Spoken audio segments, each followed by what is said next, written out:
Hi there, welcome to Transcona Trailer Sales. Today we'll be walking you through your 2021 Keystone Hideout 29Dfs. We are just going to start off at the back of the unit. If you notice, you are pre-wired for an observation camera. You also have your exterior shower located right at the back here. So standard 751 key to open that guy up. And then you do have your service port for your hot water heater. You just swinging that guy over, you can open this guy up. You're going to have a reset button right here. I'm going to explain how to use that when I get inside. Button I'm going to refer to, that's that guy right there. Whenever you first get to your campsite, you're just hitting that pressure relief valve. You should get a shot of water coming out of there, letting you know that the tank's full. Currently, you have the tank drained, ready for you to pick up, and that's why there's no water coming out of there. You got your 1 1/8 drain bolt right down at the bottom. And that's going to be about it from inside here. You're just lining those two tabs up, pushing it into place, and then you can pull this tab, swing it over, get your spare tire. You also got your ladder, so you can go up and check your roof and check out all your seals. Back bumper, you just got to squeeze and pull, and typically that would be where we keep our sewer hose, but we do have a brand new one located in the front compartment for you, which I'll show you in a minute. Over to our left, we do have our first set of, it's our main set of drains. Just take a note of those 2 ears there. It's going to be the same 2 ears that your sewer hose has. And it is locked into place like so. You got your gray tank and your black tank. You're always going to want to empty your black tank first. This is going to be your dirtiest water filled from your toilet. And then you can come behind that with your gray tank, which is filled from your bathroom, shower, and sink. We do have another outlet right at the front there, and that's going to be for your galley tank, which is going to be from the kitchen sink. You got your city water connection. If you're at a site with service, you can throw the garden hose in there, turn it on to pressurize all those lines without needing to run your pump. You got a black tank flush right here, so if you want to flush that tank out to keep things out a little bit cleaner, with the hose connected and the valve open, very important you do so, or you do run the risk of bursting your tank. It'll spray things out, keeping things out a little bit cleaner. Then you get your standard 30 amp plug-in. Most campsites should have this, and you can plug right on in, but let's say you're at home and you want to run your fridge. We do include a 15 amp park adapter. Just keep it in mind when you're going down to 15 amps of power. You can't run something like your air conditioner. It's really just to run your fridge and your lights. Here's going to be your second tank, or your third tank, sorry, and it's going to be your galley tank. And that's this guy right here. Again, you're going to want to empty that last, as the black's going to be dirtier. Inside this first compartment, if you open it up and take a peek inside, it's going to give you access to this guy here. This is just for a slide out override. It's on the other side. I'll take you over there just to show you quick.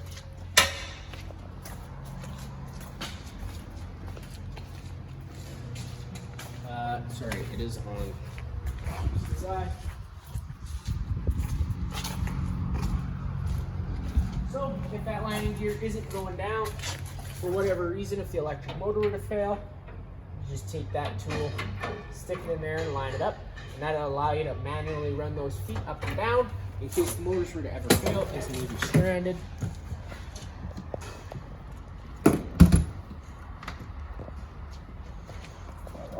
You got your 2 20-pound propane tanks right at the front here.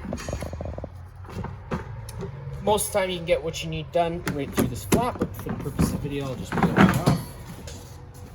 Down underneath here, you got the selector valve and the regulator. That's to tell which tank you're drawing off of. So if it's pointed this way, you're going to be drawing off this tank. And if you're pointed the other way, you'd be drawing off this tank. Just opening that guy up counterclockwise all the way. Opens up the flow of propane to the unit. Get your front tongue jack, one way is up, the other way is down. You also have a little light up front. Got your battery box located in this box here. And then this little red switch here, that's gonna be your battery disconnect with it positioned all the way to the right like it is now.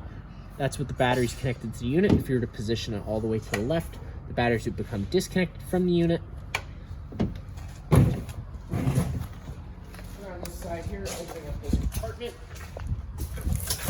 you get that starter kit, which has that sewer hose, 15-foot water hose, and that 15 amp park adapter, which I already told you about. Just some other goodies. And then you do have another tool, which is just for your front tongue jack, which is another override in case that would fail as well.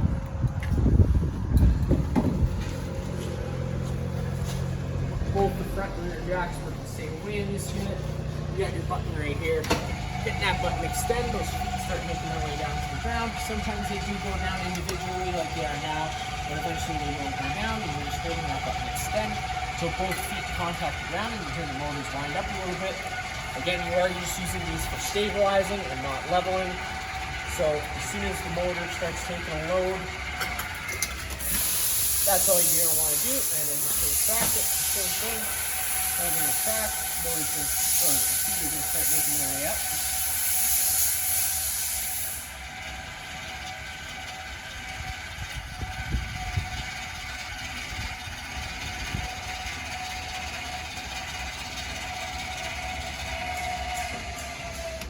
And there you go. This guy here is just a fresh water connection. Just put a garden hose in there, turn it on. It's gonna fill your fresh tank, and that's what your water pump draws off of. The drain for that tank is just right here. It's just this valve. Pulling this white valve drains that fresh tank. You got your furnace exhaust whenever that guy's blowing. Whenever the furnace is on, this guy's gonna be blowing out hot air. This is just an entrance to the front bedroom. But we are just going to be going to the main entrance, which is the back entrance today. You got cable satellite inlet as well as two 110 plugins. Nice little bottle opener here. Then you got this last compartment. Opening this guy up, it does give you access to a little 110 mini fridge, so it will work whenever you're plugged into shore power. And then you have a little exterior stove set. You just having to twist that. Grab this and pull it out. Flip this guy open. You have a nice stove top. You got a black hose that runs back behind here. You're just gonna pull that guy down to the bottom. And you got your propane quick connect, which should be located right here. Taking that dust cap off, this works just like an air hose. Pull the collar back, press in, locks it into place. Turn on the flow of propane, and you get access to that stove, and you can just fire it up. As an added safety measure, whenever the flow of propane is open, it doesn't allow you to operate that collar. So you do just have to close that valve.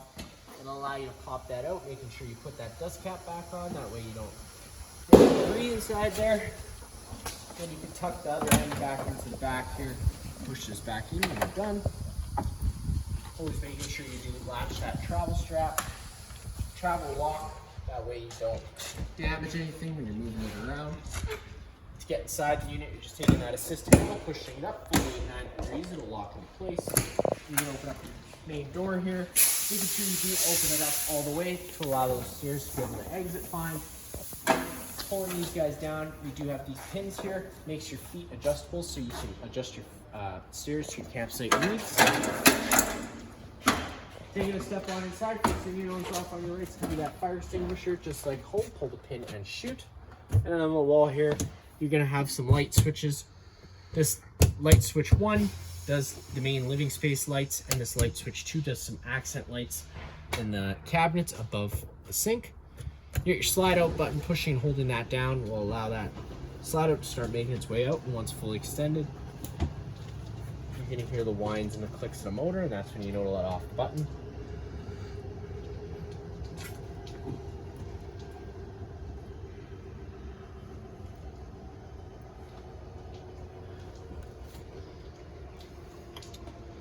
And there we are, that slide is fully extended, and there are those clicks so you know to let off.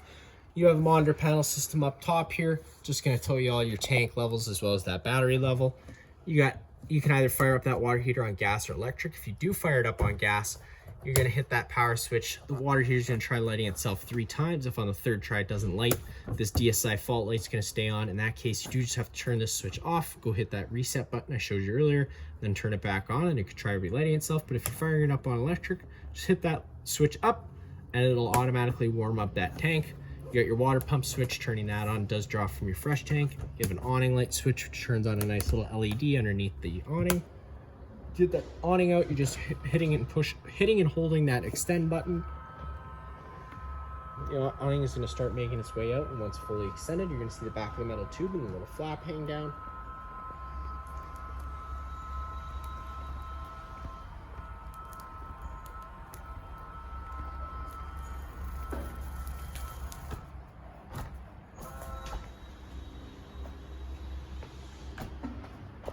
Now if it were to start raining, you do have adjustable pitch.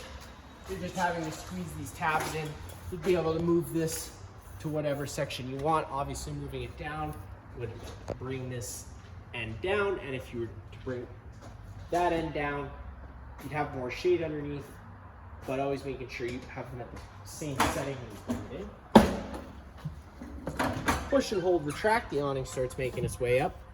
Once those arms contact the side of the trailer, the motors are just going to cut out, and that's when you know to let off the button.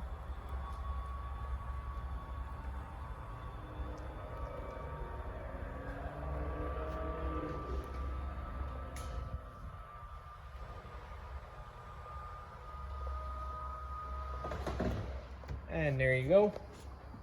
Now once we're inside the unit, you got 2 bunk beds.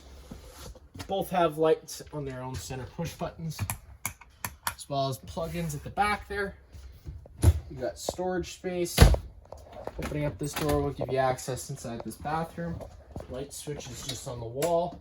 You got your main GFI plug if you ever have an outlet that doesn't work. This would be the first place I'd check. You got test on the bottom, reset in the middle. Hot and cold water at the sink and the shower, of course. Whenever you're storing stuff underneath the sink, just be mindful of your drains and your water lines.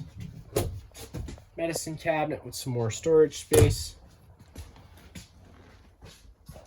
Taking a step into the main living space, you do have this nice couch here. It does pull out into your bed. You're just having to remove those cushions. And then you can just pick up and pull out, and it would allow that bed. You just fold the feet down, and then you could fold the backrest down, and it would make a bed. And then to fold it back in, it's just the opposite movement, and putting your cushions back into place.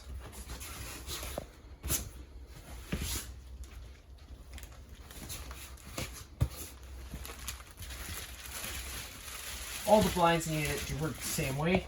You're just going to kind of sit where you leave them.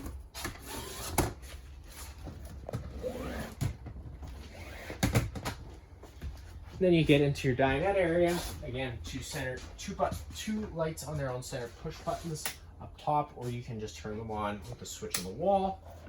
This does fold down into a bed.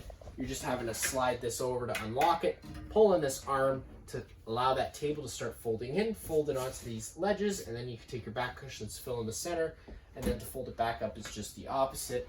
Always just making sure you do put this latch back into place, that way it doesn't fold down on you while you're eating. You got some storage space underneath this bench as well. Into the entertainment center. You do have a fireplace. The switch for that is just right here. You just turn it on like that, and you got your on, off, your dimmer, your heat, your temperature, and as well as a timer. But just notice right to the right of the TV, you do have a switch, so you can either have the air conditioner running, or you can turn it down and allow the fireplace to run. You can only run one at a time. You can't run both at the same time. And then you got your stereo, which is just like home, minus the fact of having zone 1 and zone 2 speakers. And then a nice little feature about this unit here, if you just pull on this white, that does give you access to a little cabinet space. You do have a Norcold fridge, power button right at the top here. Pushing and holding it turns it on. You got your temperature settings, so you can either plus or minus. With obviously on this one, you're going to be deciding the temperature of the freezer. And if you turned on, or sorry, this one is controlling the fridge, and this one would be controlling the freezer. And then you do have a sleep option there as well. And then to turn it off, just push and hold. And it does turn off. Whenever you are traveling with this unit, always making sure that the fridge is closed and latched, so it's not going to open up while you're traveling. You got a range hood here, always making sure you're running that range hood whenever you're running your stove. That way you're evacuating those propane fumes. You got your microwave up top, just like home. I'm just going to show you there. To get the stove to light, you just flip in that glass cover back, being mindful because it's glass, so it can break. Turn that over to the high option, and you're hitting that sparker, and it does fire right on up. One thing I'll mention, today we had the propane system running already, so that's why it fired up so quickly. Sometimes it can take a few minutes just to purge all the air out of the lines. you got a switch here to turn on either some light illumination lights on the knobs or an oven light. Turn it over to the pilot option for the oven, push and hold, hit that igniter. After a few minutes, once the propane's flowing out of it, it will eventually light. There you go. Pushing and holding that for another second just so it can hold its own.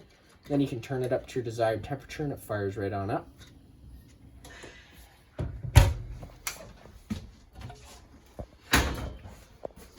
Again, you got a lot of cabinet space all around. You do have a central vac system right here. Power switch to get to that bag. You're just pulling this out and it gives you access to that bag to change it out. And then whenever you are vacuuming, just being mindful again that everything's going into a bag, so be careful what you suck up so don't puncture it. To get it back into place, you just get it lined up and push in, and it closes up. You've got drawer space all around. Sink on the wall here, you're going to notice we do have the thermostat to get that running. Pushing it once just illuminate itself. Pushing it again, you're going to go into your fan. So we're going to run that fan on low. You can run it on high, or you can have it on auto, whichever you prefer. If it is on auto, it becomes an on-demand system. So depending on what you have depending on the temperature you have the thermostat set to is going to depend on the fan and the speed. The speed of the fan. Pushing that mode button one more time will bring you into cool, and that's going to fire up the air conditioner. You can either run that air conditioner with these louvers open, in which case it's going to dump all its air into the main living space, which I recommend doing once you first get to your campsite, and then once you have the main living space cooled off, you can close those louvers, remove the air throughout the unit using all the ceiling duct AC we have throughout, and then whenever you are running the furnace, you're going to be moving all your air through these floor portals, floor duct that we have throughout the unit here.